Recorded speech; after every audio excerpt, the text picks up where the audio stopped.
It's a new day aboard the Reef Prince as we explore the Kimberley in WA's beautiful northwest. And today is set to be full of more mind-blowing destinations.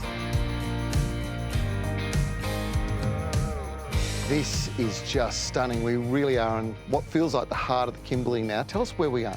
We're right on the edge of the Yampi Peninsula. It is spectacular country. We never tire of it here. Yampi, what does that actually mean? Yampi means deep water in Aboriginal. And there's a deep basin just outside of us here, and it's a beautiful country. Now, we've come through the Buccaneer Peninsula. That's got an interesting history, just the name itself, right? Yeah, we came up the Dampier Peninsula and around to the Buccaneer Archipelago. Archipelago, yeah. Yeah, beautiful islands, many islands through here, named after William Dampier.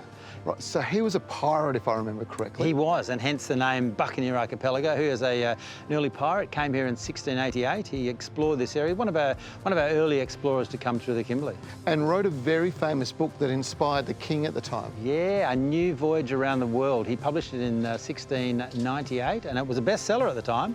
The king got hold of it, loved his work, and sent him back here to do more work in the Kimberley and collect samples and really establish some of the maps here.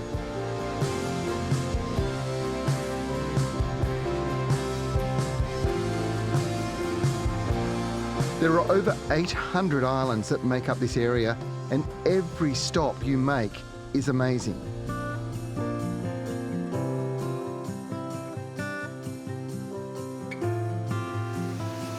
And here's our first waterfall. We're in Croc Creek. Now, the tide here is about 6 metres under where it will be in just an hour or so. Normally people will come in, you could climb up that ladder, and there's actually a beautiful pool area behind there where people go swimming, which is just absolutely stunning.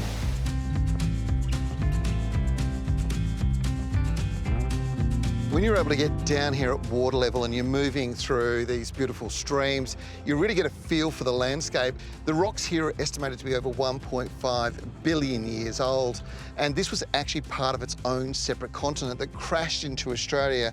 And the interesting thing about it is the evidence is actually here as you're going along. You'll see these rocks that have been pushed up by the plate coming under and lifting the top rocks up into the air. This is evident everywhere you go, and as you're looking around at the landscape, you'll see things that you just don't see normally. Things like mangroves just hanging on to the edge of the rocky surface. And then every once in a while, these giant red anthills, they're just special. And the best thing about it, as you're getting around and you're experiencing this, you're doing it in complete safety because of your experienced guides and boat operators. In this case, Lewin's doing an awesome job taking us through this tributary as we're exploring. It's absolutely fantastic. Then it's on to the next location as we cruise north along the coast. And an even better waterfall than we discovered this morning. It's back into the tenders for a ride through Dugong Bay to a place called Turtle Falls. Here we can nose the tender boat right under the waterfall for a Kimberley natural shower. What a highlight to round out an action-packed day on the water.